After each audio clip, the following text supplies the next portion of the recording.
आदाब, नमस्कार। आप देख रहे हैं INN चैनल। मैं हूं शेख अहमद अली। इस न्यूज़ बुलेटिन में आइए नज़र डालते हैं दिन भर की बड़ी खबरों पर।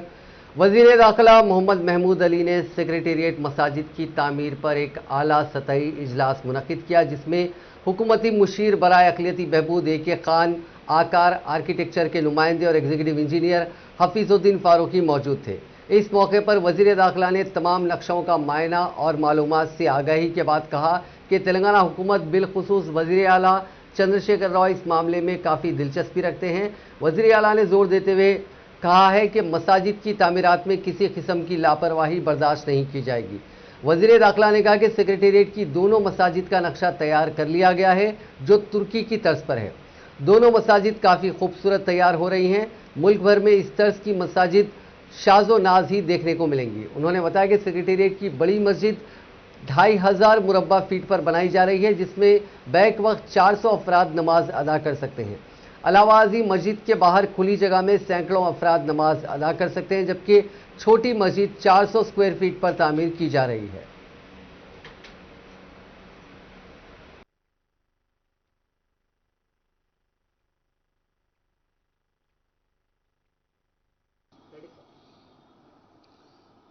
आज हमारे लिए बड़ी खुशी की बात है, जो सेक्रेटेरिएट के दो मस्जिदें सेक्रेटेरिएट के असराना और तामीर की वजह से शहीद हो चुके थे। आज उसके नक्शे मुकम्मल तैयार हो चुके हैं और हमारे ऑनरेबल CM साहब से भी अप्रूवल मिल चुका है। बहुत अच्छी शानदार मस्जिदें बनाए जा रहे हैं और बड़ी मस्जिद तो बहुत शानदार बनाई जा रही है। वो तुर्क का डिज़ाइन है और उसके अंदर 2500 feet square feet built up area है और उसके अलावा भी सहन है। और अंदर के हिस्से में 400 लोग नमाज़ पढ़ सकते हैं और बाहर सहन में तकरीबन 400-500 हज़ार आदमी भी नमाज़ पढ़ सकते हैं। काफ़ी बड़ी गुंजाइश है। वज़ू खाना बहुत अच्छा बनाया गया है। वज़ू खाने पे फर्स्ट फ्लोर पे इमाम साहब के रहने के लिए एक अच्छी तरीके का मकान बनाया जा रहा है, जो इमाम साहब मुस्तकिल तरीके से वहाँ रह सकेंगे और मस्जिदों की पाबंदी करें। जो छोटी मस्जिद है वो जो है कितने फीट, छोटी मस्जिद जो है 400 SFT पे है, वहाँ पर भी नमाज़ पढ़ने की सहूलत है। और बड़ी मस्जिद में ख़वातीन के लिए भी थोड़ी सी जगह रखी गई, उनके लिए टॉयलेट और वज़ू खाना अलग बनाया गया। बहुत शानदार तरीके से काम किया जा रहा है और काफ़ी अच्छे बड़े बजट से मस्जिद बनेगी और बहुत शानदार बनेगी। इसका जो डोम है, बहुत बड़ा डोम बनाया जा रहा है। मैं समझता हूँ शायद इतना बड़ा डोम इधर अतराफ़ में इस तेलंगाना स्टेट में कहीं पर भी उस मस्जिद का इतना बड़ा डोम नहीं है जो इस मस्जिद का है। और एक आलीशान मस्जिद बनाई जा रही है जो तुर्क डिज़ाइन है इसका। और छोटी मस्जिद एक सादी से अच्छी मस्जिद बनाई जा रही है और हमारे CM साहब ने इसकी मंजूरी भी दी है और उसके लिए फ़ंड्स भी दे रहे हैं। इंशाल्लाह इस महीने के आखिरी तक हमारे जो आलिम और मुफ्ती हजरात हैं उनसे उसका फाउंडेशन रखा जाएगा और 9 महीने के अंदर ये मस्जिद मुकम्मल की जाएगी। इंशाल्लाह मार्च 2022 से पहले ये मस्जिद मुकम्मल हो जाएगी और बहुत अच्छी तरीके से मुकम्मल होगी और उसमें बहुत सी सहूलतें रहेगी, जो मतलब जो लोग नमाजी हजरात हैं, नमाज को आते हैं, उनके लिए। और सेक्रेटेरिएट बनने से पहले इस मस्जिद का इफ्तिताह किया जाएगा। इंशाल्लाह सेक्रेटेरिएट भी शायद अप्रैल मई तक कंप्लीट हो जाएगा। उससे पहले मस्जिद का इफ्तिताह किया जाएगा और मस्जिद की अज़ान गूंजेगी। और हमारा मकसद यही था कि एक अच्छी सी मस्जिद बनाना और बहुत अच्छी मस्जिद बनाई जा रही है। मैं सारे आवाम को भी मुबारकबाद देता हूँ, CM साहब का भी शुक्रिया अदा करता हूँ। तेलंगाना वक्फ बोर्ड के चीफ एग्जीक्यूटिव ऑफिसर ने आज हाई कोर्ट को बताया कि रियासत में औकाफी अराजियात के तहफ़्फ़ुज़ के लिए खुसूसी टास्क फोर्स तश्कील दी गई है। औकाफी अराजियात पर कब्ज़ों के खिलाफ दाखिल होने वाली मफाद अम्मा की दरख्वास्त पर आज हाई कोर्ट में फिर एक मरतबा समाअत हुई। वक्फ बोर्ड की जानिब से सीनियर एडवोकेट BV सीताराम मूर्ति ने नुमाइंदगी की। हुकूमत की तरफ से नुमाइंदगी करने वाले खुसूसी वकील GP हरेंद्र प्रसाद ने बताया कि गुज़िश्ता 20 साल से औकाफी अराजियात वक्फे वक्फे से कब्जे की नज़र हो रही हैं। औकाफी अराजियात को कब्जे से बचाने के लिए वक्फ बोर्ड ने टास्क फोर्स कमेटी तश्कील दी है, जिससे अराजियात पर कब्जे के अमल में कमी हो रही है। उन्होंने बताया कि औकाफी अराजियात के कब्जों से मुताल्लिक केसेस अदालत में ज़ेर इल्तिवा हैं, जिसकी वजह से बोर्ड तेज़ी के साथ कार्रवाई करने से खासिर है। उन्होंने बताया कि 50% केसेस हाई कोर्ट में और 10% केसेस सुप्रीम कोर्ट में ज़ेर इल्तिवा हैं और मजीद चंद केसेस वक्फ ट्रिब्यूनल में ज़ेर दौरा हैं। वक्फ एक्ट के सेक्शन 55 के तहत चंद केसेस भी RDO की बेंच पर ज़ेर इल्तिवा हैं। उन्होंने बताया कि सुप्रीम कोर्ट ने भी औकाफी अराजियात की निशानदेही की, जिस पर वक्फ बोर्ड के CEO ने अदालत उज़्मा में ज़ेर इल्तिवा केसेस दस्तबरदार होने के लिए केविट पिटीशन दाखिल की। खबरस्तानों पर कब्जों से मुतालिक केसों में जूं का तू मौकूफ रखा गया है। तेलंगाना के साबिका 10 अजला में 2186 केसेस हैं। रियासत की तकसीम के बाद 989 काबिजीन को औकाफी अराजी खाली कराने के लिए इवैक्यूएशन नोटिस जारी की गई है। बाकी केसों में वक्फ एक्ट की सेक्शन 54(1) के तहत नोटिस दी गई हैं। इसके अलावा ताज़ा तौर पर मजीद 45 केसेस में भी नोटिस जारी की गई। 135 मामलों में रजिस्ट्रेशन को मनसूख किया गया। उन्होंने बताया कि वक्फ बोर्ड के सीईओ की हैसियत से आईपीएस ओहदेदार का तकर्रुर किया गया और वो डीएसपी सतह के ओहदेदार की क़यादत में टास्क फोर्स तश्कील देते हुए औकाफी अराजियात का तहफ़्फ़ुज़ कर रहे हैं। हुकूमत की नुमाइंदगी करने वाले वकील ने अदालत से दरख्वास्त की कि औकाफी अराजियात के कब्ज़ों से मुतालिक ताज़ा रिपोर्ट अदालत में पेश करने के लिए 6 से 8 हफ्तों का वक्त दिया जाए। उनकी दरख्वास्त पर चीफ जस्टिस हेमा कोहली और जस्टिस बी विजय सेन रेड्डी पर मुश्तमिल डिवीजन बेंच ने रिपोर्ट पेश करने के लिए 8 हफ्तों का वक्त दिया और इस केस की समाअत 12 अगस्त तक मुलतवी कर दी गई। फंड्स जमा करने की मुहिम के हिस्से के तौर पर तेलंगाना हुकूमत ने ऐसी सरकारी अराजियात को फरोख्त करने का फैसला किया है जिनकी अवामी ज़रूरत के लिए फौरी ज़रूरत नहीं है और उन अराजियात पर कब्जे का खतरा है। इस पस मंज़र में अराजियात की फ़रोख्त का नोटिफिकेशन इस माह की 15 तारीख को जारी किया जाएगा। 25 जून को प्री बिडिंग मीटिंग होगी। 13 जुलाई को रजिस्ट्रेशन के लिए आखिरी तारीख होगी। अराजियात की फ़रोख्त के हिस्से के तौर पर कोकापेट में 49 एकड़, खानमपेट में 15 एकड़ प्लॉट्स की फरोख्त की जाएगी। कोकापेट की अराजियात का हराज हैदराबाद मेट्रोपॉलिटन डेवलपमेंट अथॉरिटी की जानिब से किया जाएगा, जबकि खानमपेट की अराजियात का हराज तेलंगाना स्टेट इंडस्ट्रियल कॉरपोरेशन की जानिब से किया जाएगा। रियासती वजीर फाइनेंस टी हरीश राव ने आज 44वें जीएसटी काउंसिल के इजलास में वीडियो कॉन्फ्रेंसिंग के जरिए शिरकत करते हुए कोरोना वैक्सीन को जल्द से जल्द तकसीम करने की मरकज से ख्वाहिश की। इसके अलावा ज़रूरत के मुताबिक बैरूनी ममालिक की वैक्सीन को हासिल करने की कोशिश का मशवरा दिया। उन्होंने कहा कि लॉकडाउन की वजह से रियासत की आमदनी में काफ़ी कमी हुई है। इसके पेश नज़र तेलंगाना के FRBM की हद में इजाफा किया जाए।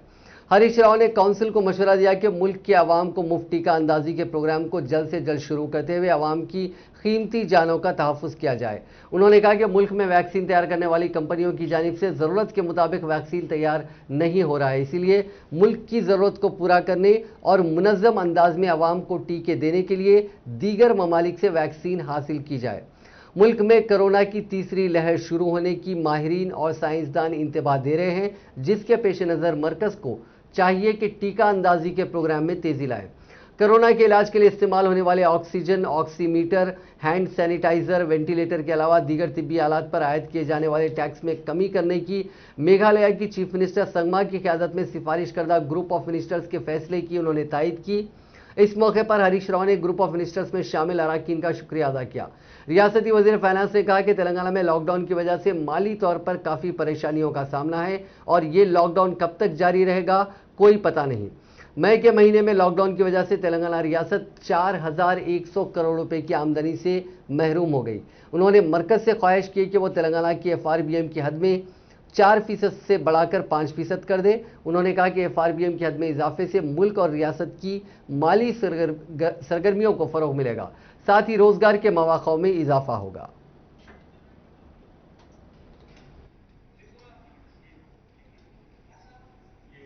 Yes, I have taken note of this. I'll just speak out the states and then you can start. The first is MP, Bihar, Manipur, Assam, Punjab and Tripura.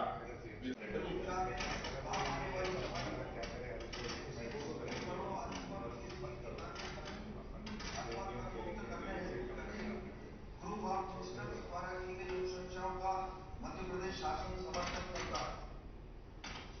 Group of ministers द्वारा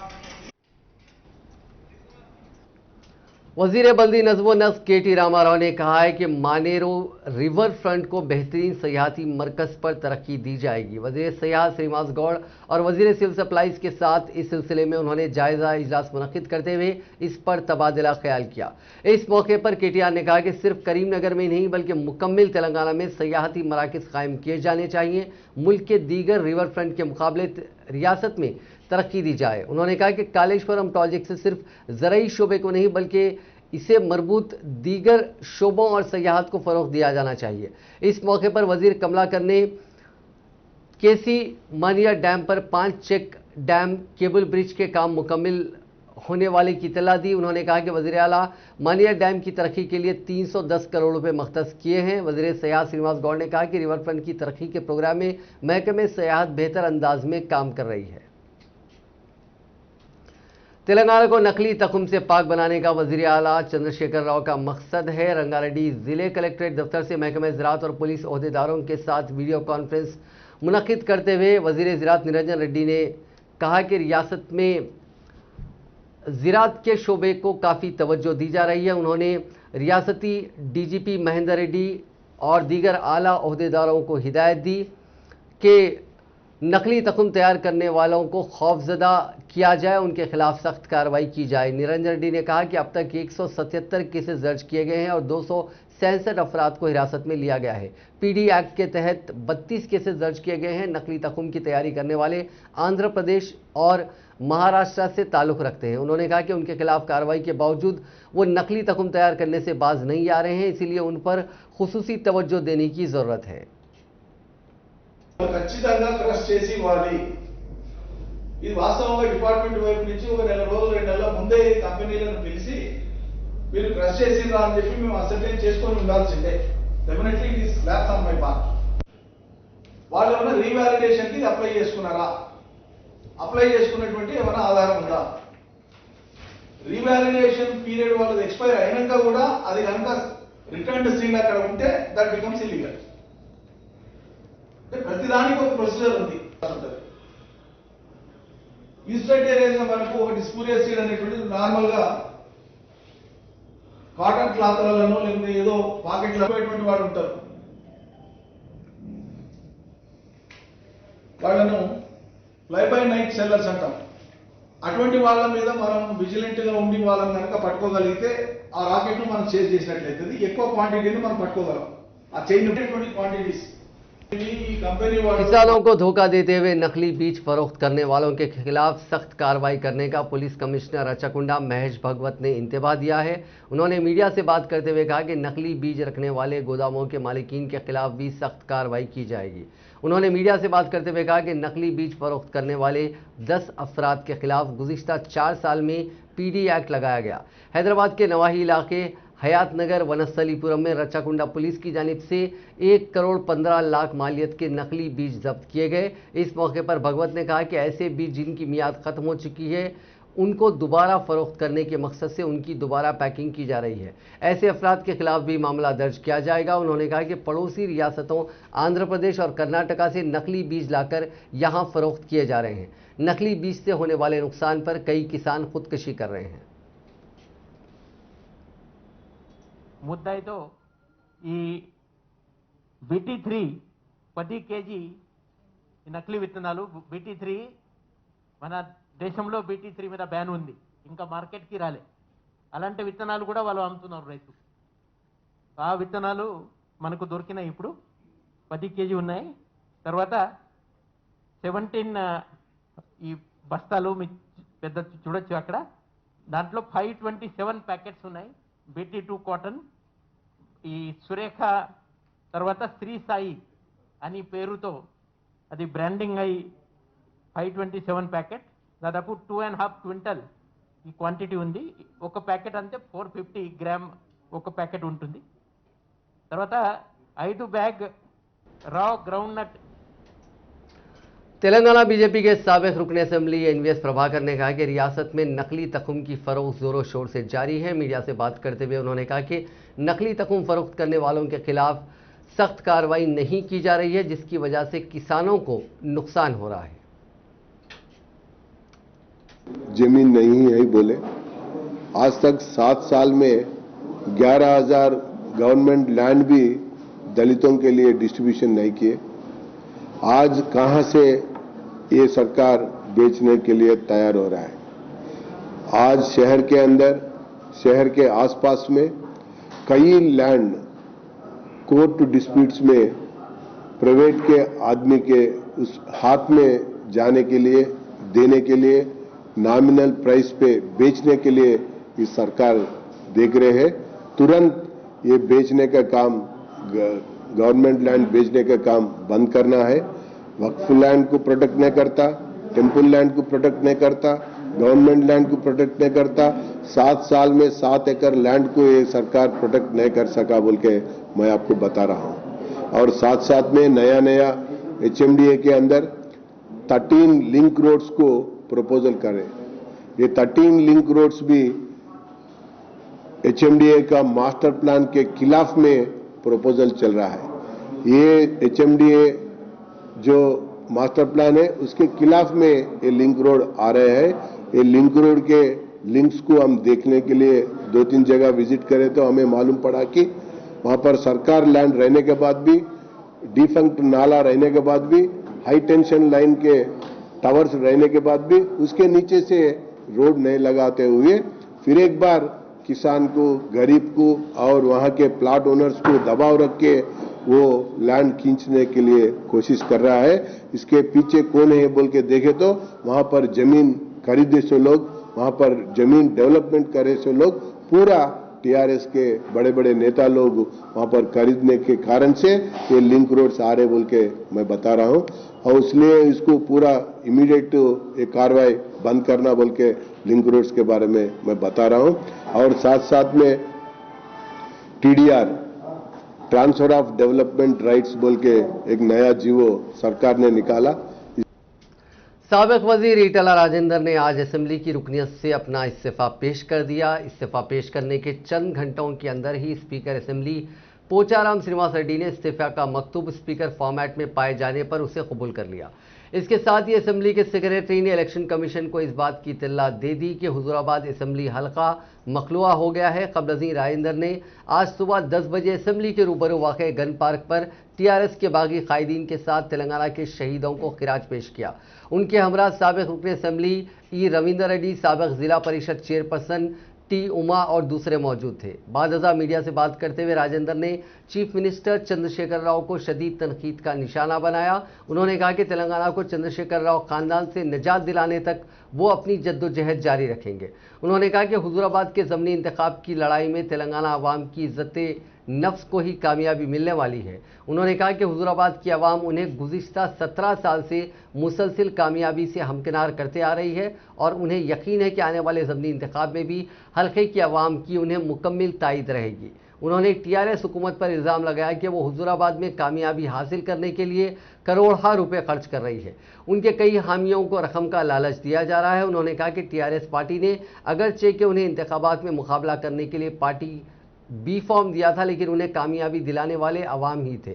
उन्होंने कहा कि चंद्रशेखर राव की dictatorship से अवाम आजिज आ चुके हैं। राजेंद्र ने कहा कि हुजूराबाद के ज़मनी इंतखाब में चंद्रशेखर राव खानदान और तेलंगाना अवाम के दरमियान मुकाबला होगा। उन्होंने हुकूमत पर इल्ज़ाम आयद किया कि उनके कई हामियों को धमकियां दी जा रही हैं। उन्होंने कहा कि उनका वाहिद एजेंडा तेलंगाना को चंद्रशेखर राव से निजात दिलाना है।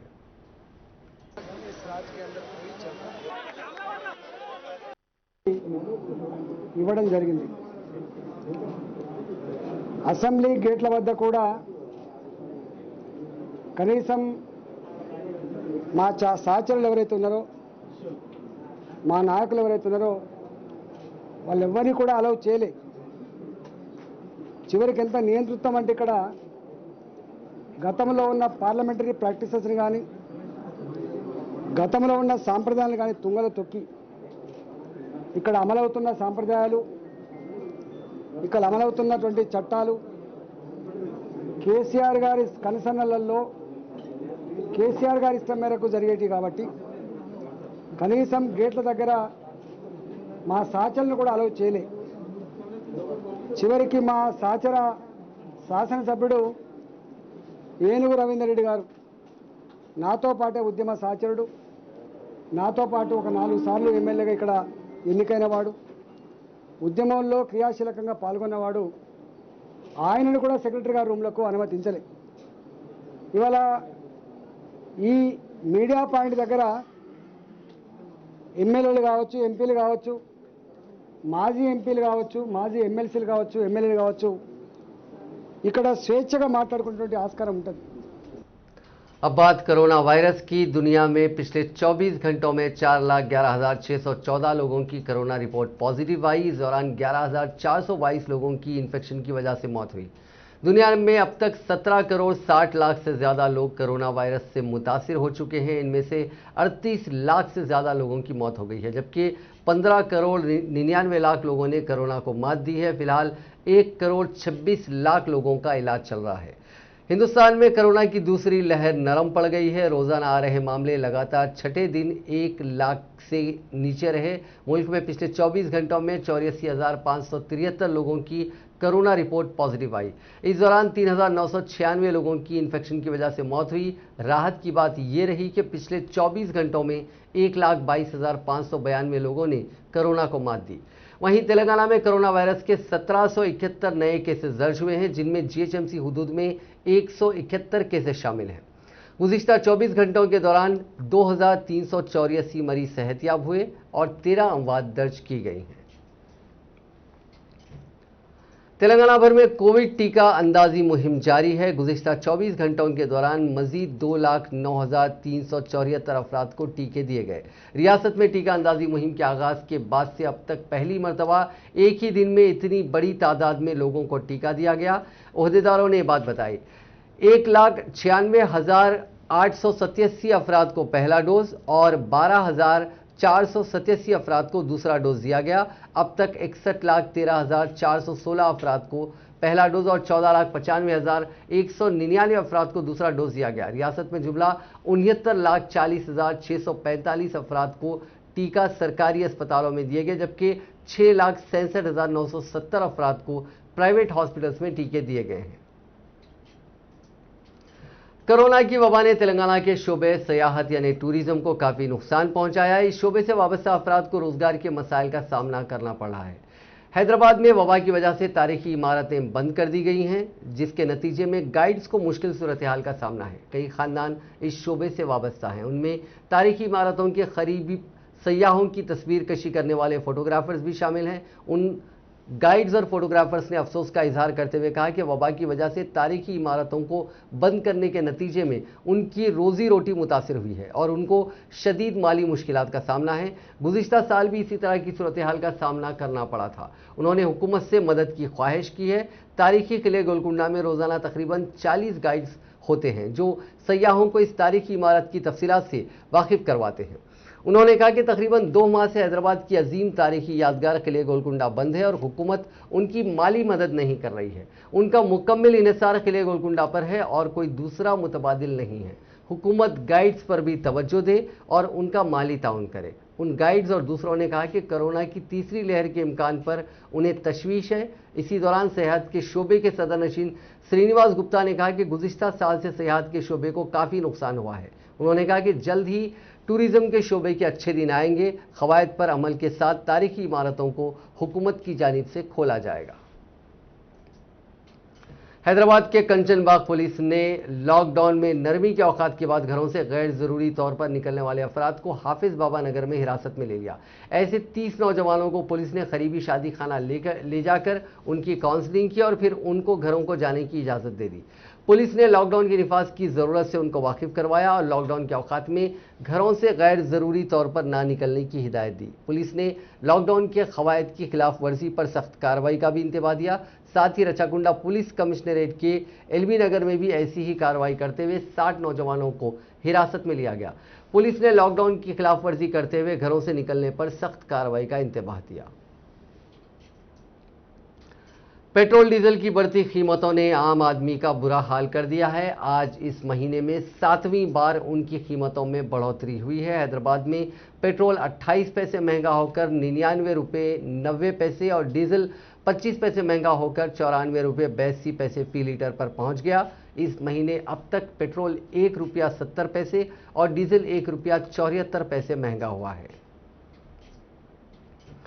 पेट्रोल और डीजल की कीमतों में इजाफे के खिलाफ हैदराबाद के वनस्थलीपुरम में लॉरी ओनर्स एसोसिएशन की जानिब से एहतजाजी रैली निकाली गई। इस मौके पर उन एहतजाजी मुजाहिरीन ने अपने हाथों में प्ले कार्ड्स थामकर पेट्रोल और डीजल की कीमतों में फौरी कमी करने का मुतालबा किया और अपने मुतालबे की हिमायत में नारेबाजी की। उन मुजाहिरीन ने हैदराबाद वनस्थलीपुरम के ऑटो नगर के करीब कौमी शाहराह पर धरना भी दिया, जिसके नतीजे में ट्रैफिक कुछ देर के लिए जाम हो गई। इन एहतजाजियों ने पेट्रोल पंप के करीब भी एहतजाज किया और कहा कि पेट्रोलियम अशिया पर मरकजी और रियासती हुकूमतों के टैक्सेस के नतीजे में उन अशिया की कीमतों में इजाफा हुआ। उन महासिल को कम करने की जरूरत है ताकि आवाम को कम दामों पर पेट्रोलियम अशिया मिल सके। उन्होंने कहा कि रियासती हुकूमत की जानिब से रेत की लारियों को रोककर जब्त किया जा रहा है, इस तरह उन पर जुल्म हो रहा है। इस धरने के नतीजे में तकरीबन 2 किलोमीटर तक ट्रैफिक जाम हो गई। उन्होंने कहा कि यूपीए के दौर में पेट्रोलियम अशिया की कीमतें कम थी, ताहम बीजेपी ज़ेर क़यादत एनडीए के बरसर इख्तिदार आने के बाद मुसलसिल कीमतों में इजाफा होता जा रहा है।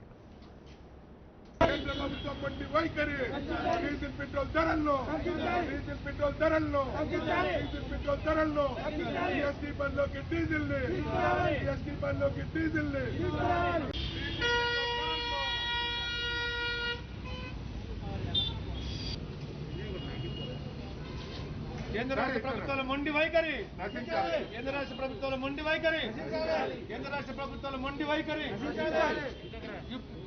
డీజిల్ పెట్రోల్ ధరల్లో డీజిల్ జీఎస్టీ బదులోకి డీజిల్ పెట్రోల్ ధరల్లో కేంద్ర ప్రభుత్వం మొండి వైఖరి కేంద్ర ప్రభుత్వం మొండి వైఖరి జీఎస్టీ బదులోకి డీజిల్ పెట్రోల్ ధరల్లో జీఎస్టీ బదులోకి డీజిల్ డీజిల్ వాహనాలకు మారిటోరియము వాహనాల మారిటోరియము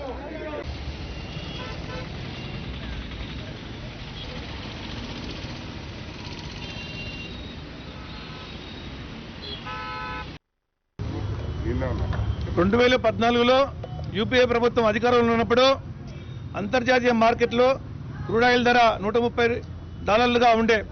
అప్పుడు యూపీఏ ప్రభుత్వం మన్మోహన్ సింగ్ ఆధ్వర్యంలో ఉన్నటువంటి ప్రభుత్వం డీజిల్ని కేవలం ₹60 దాటకుండానే భారతదేశం అంతా అమ్మింది. మరి ఇప్పుడు 7 ఏళ్ల కాలంలో యూపీఏ ప్రభుత్వం పూర్తిగా అంటే ఈ యొక్క డీజిల్ పెట్రోలియంను నిత్యావసర వస్తువులుగా గుర్తించకుండా పూర్తిగా వ్యాపార ధోరణితో ట్యాక్స్ వసూలు రూపంలో భావిస్తూ 2014 నుంచి ఇప్పటి వరకు ₹60 డీజిల్ ఇప్పుడు ₹95గా వచ్చింది.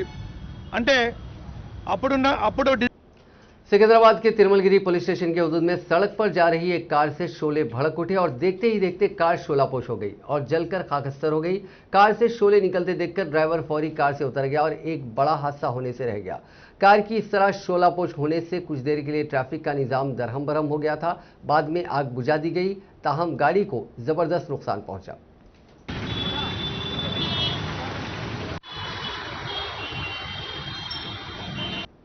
हैदराबाद के पुराना शहर में एक और नौजवान के कत्ल का वाकया पेश आया। लॉकडाउन के दौरान अब तक पुराने शहर में कत्ल का 5वां वाकया है। तफसीलात के मुताबिक हुसैनी आलम पुलिस स्टेशन के हदूद में शालीबंडा आशा टाकीज के करीब एक जेर तामीर इमारत की 3री मंजिल पर नौजवान का बेदर्दी से कत्ल कर दिया गया। मकतूल की शिनाख्त जुबैर साकिन बहादुरपुरा की हैसियत से हुई है। बताया जाता है कि हादसे के मकाम पर शराब की बोतलें पाई गई। समझा जाता है कि शराब नौशी के बाद किसी मसले पर झगड़ा होने से नौजवान का कत्ल कर दिया गया। कत्ल के वाक़े में कितने अफराद मुलविस थे और इसकी वजह क्या है, पुलिस इसकी तहकीकात कर रही है। एसीपी चारमीनार भिक्षम रेड्डी और पुलिस के आला ओहदेदार मकाम पर पहुंचकर नाश को पोस्टमार्टम के लिए उस्मानिया हॉस्पिटल मुंतकिल कर दिया।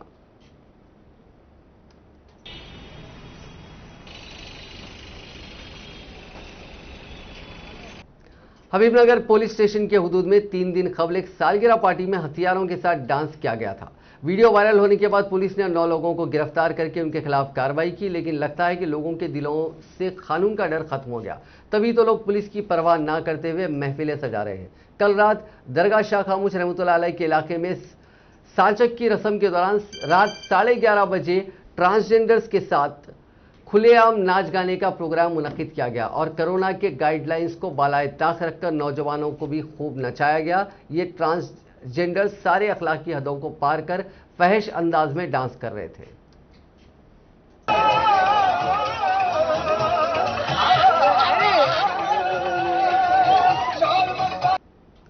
नाजरीन, इस न्यूज़ बुलेटिन में बस इतना ही। देखते रहिए INN चैनल।